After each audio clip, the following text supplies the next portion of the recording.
Well, today I'd like to talk about my tenor saxophone setup. This is another topic that I get asked a lot of questions about, and I like the idea of having all of this information contained in one concise video that I can direct people to in the future. So I want to start out by saying that I think in general, people overstress the importance of equipment. I think a lot of times we'll see someone playing a certain saxophone or mouthpiece or ligature or reed or whatever it is, and we'll think to ourselves, if I just get all of that equipment, I'm going to sound like that person. Now, I do think there is a small element of truth to that, because we can't ignore the fact that we're dealing with physical objects while we're playing something. But I think it is overblown, and I would estimate that at most 20% of your actual sound is due to the physical equipment you're playing. I think there are two much more important factors that take up the 80% or more of that slice of the pie. And the first one being just the concept of sound that you have in your mind. Because I think that ultimately, no matter what we're playing, we revert back to the sound that we have in our head. And I think we've all seen examples of great players playing other people's instruments or instruments that they've never touched before. They'll just pick it up and start playing, and they sound exactly like themselves. Now, there may be small differences, and that's where the 20%-ish of the equation comes in, that part that they can't control, what is the metal of the horn, or what is the finish, or what is the actual reed. But for the majority of it, their sound is their sound, and it's because they have this mental model of a sound in their mind. And it comes down to the tone quality, the articulation, the voicing, the phrasing.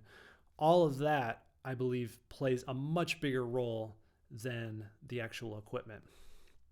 The second thing that I think plays into it more than your actual equipment are the things that you practice and the exercises that you do to work on your sound.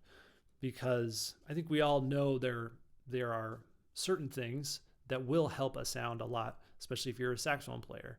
If you play and practice certain things more than others, it's going to lead you towards a certain type of sound. So with that in mind, let's go over what my equipment is, since I feel like everyone wants to know all the time, which is fine. I really don't mind answering that question. I just like the idea of having it here, but also keeping in mind that I could give you all of this equipment today and you're not going to sound like me.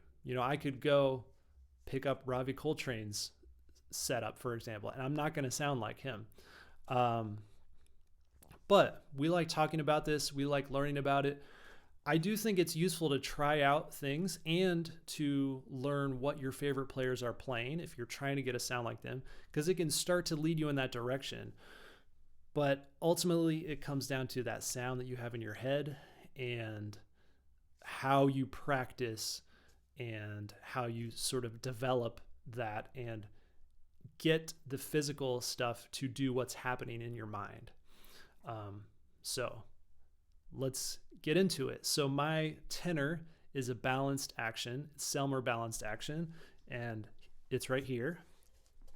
So the serial number on mine is a 25,000. And after looking at the Selmer website, that means it was made in 1937. So I got this at Tenor Madness in Waterloo, Iowa. And that was a great experience. I could go there and just try horns for hours. I tried a bunch, and I tried all sorts of vintage and new horns.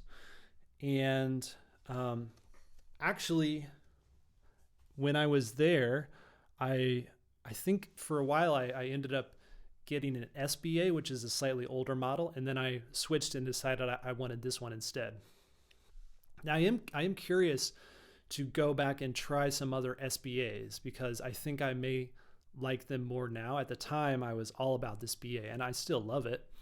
I think the biggest difference between the BA and the SBA is that the BA gets, I guess, a little bit broader and maybe a sound slightly more focused on the low end of the tonal landscape, whereas the SBA is maybe a little bit more towards the mid range, and maybe a little bit more focused, where I would say the Mark 6 is a little bit more focused on the high ends of the overtone series or the tonal spectrum, or however you think about it.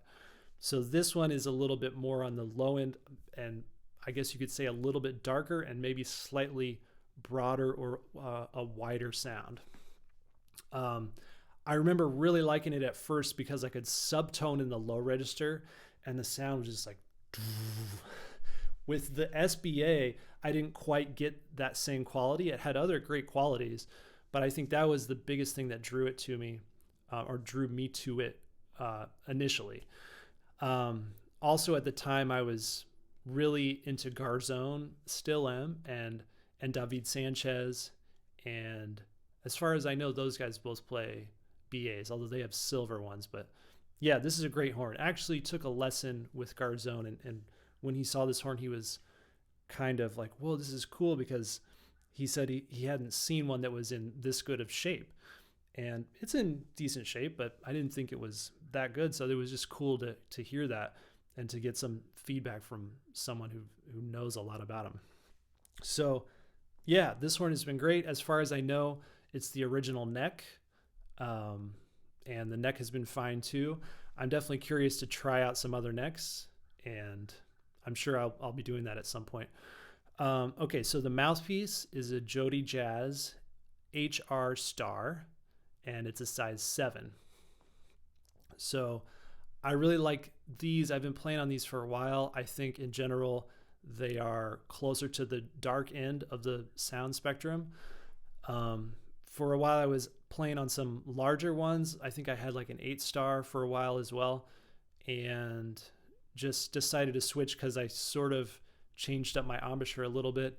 And I'm not really going to go into a lot of detail with that here, but I like the Jody because it's really easy to manipulate. It responds well, and I like the core of the sound, and especially the fact that it doesn't get too bright or edgy. And I'm really just trying to focus on like core and resonance without getting too much cut or edge to the sound. Okay, the reeds are Van Doren traditional 3s. So it's the dark blue box, which is this. And I like these again because of the core. And for most of the reeds that I try, they don't have as thick a core as these. So that's the big thing. I like the roundness of the sound, the core, and I like that they are on the darker side and don't have too much edge. I feel like for me, a lot of the jazz reeds get a little bit too bright and edgy, where I feel like that's not really necessary. Like I don't play in like rock bands or bands where I really have to cut. If I'm ever in a situation where like I need, I guess, a little bit more cut to the sound, typically I have a microphone and I'm fine. I don't really need a bright, edgy sound. I would much more prefer to have body and warmth of the sound. And I feel like with the Jody and with the traditional Van Dorens, I can really get that. Okay, the ligature is an Ishimori woodstone, and it's the copper finish. And it's been great. I think I've been playing on it, almost maybe 10 years now, something like that. And yeah, I like it because, and actually before that, I think I was playing on a Francois Louis, but with the Ishimori, I think just the sound quality is great. It's focused, but it's not like overly focused. It doesn't make the sound extra edgy or bright.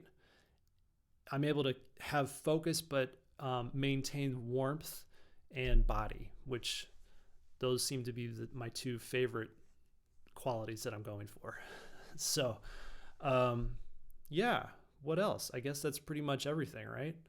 The neck strap, I use de Jacques. I love those. They feel good. They never slip. They're really sturdy and they last a long time. And yeah, I guess that's pretty much everything. If you have any questions, feel free to ask. And in the meantime, happy practicing.